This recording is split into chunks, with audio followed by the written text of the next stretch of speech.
कहानी। शापित महल राजा वीरेंद्र सिंह और रानी प्रज्ञा देवी का राज्य अद्वितीय गढ़ चारों ओर से पहाड़ों और घनों जंगलों से घिरा था। प्रजा उन्हें न्यायप्रिय और साहसी शासक के रूप में जानती थी।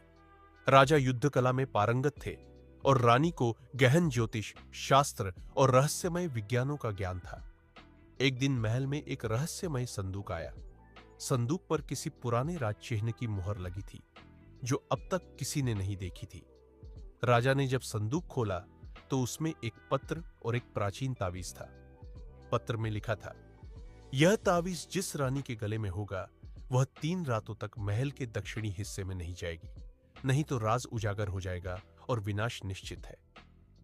राजा ने इसे एक शरारत समझकर अनदेखा कर दिया, लेकिन रानी प्रज्ञा ने उस तावीज को तुरंत पहन लिया और पत्र को ध्यानपूर्वक पढ़ा। उसकी आंखों में चिंता की लहर दौड़ गई, लेकिन उसने कुछ नहीं कहा। पहली रात को महल के दक्षिणी भाग से अजीब सी आवाजें आने लगी। पहरेदारों ने बताया कि एक काली छाया वहां घूम रही थी।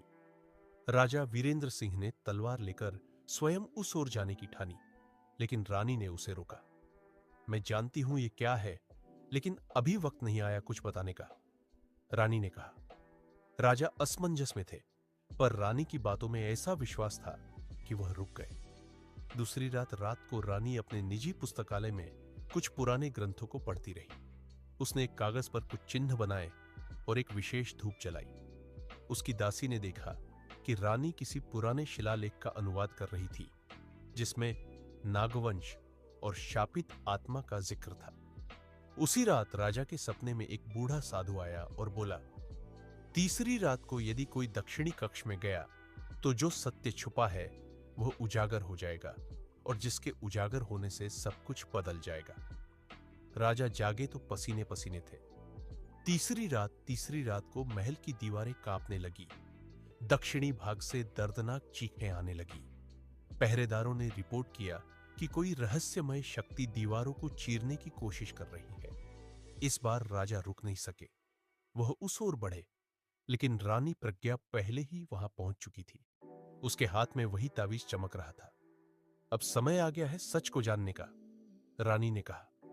राजा ने देखा कि रानी के सामने दीवार धीरे धीरे पिघल रही थी और उसके पीछे छुपा हुआ दरवाजा था। शाप का रहस्य दरवाजे के पीछे एक छोटा सा कमरा था, जिसमें एक शीशे का ताबूत रखा था। ताबूत में एक महिला का शव था जो हूबहू रानी प्रज्ञा जैसी लग रही थी। ये कौन है? राजा ने हैरानी से पूछा। रानी ने कांपती आवाज में कहा, यह मेरी जुड़वां बहन है, प्रज्ञावती। उसे वर्षों पहले नागवंश के राजा ने श्राप दिया था कि जब तक कोई शुद्ध आत्मा उसका श्राप नहीं तोड़ेगी वह जीवित नहीं होगी। मुझे उसका श्राप तोड़ना है, लेकिन एक शर्त है, उसकी जगह मुझे लेनी होगी।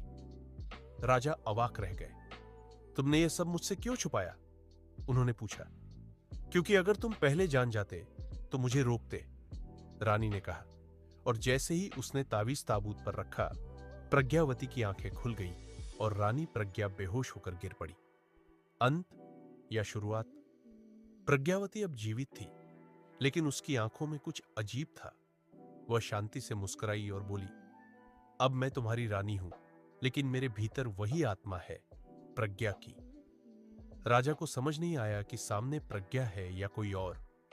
कहानी यही समाप्त नहीं होती, क्योंकि हर रात राजा की नींद में एक सवाल गूंजता है, क्या वह सच में प्रज्ञा है या कुछ और? मजेदार एवं शिक्षाप्रद कहानियों के लिए लाइक और सब्सक्राइब करें। धन्यवाद।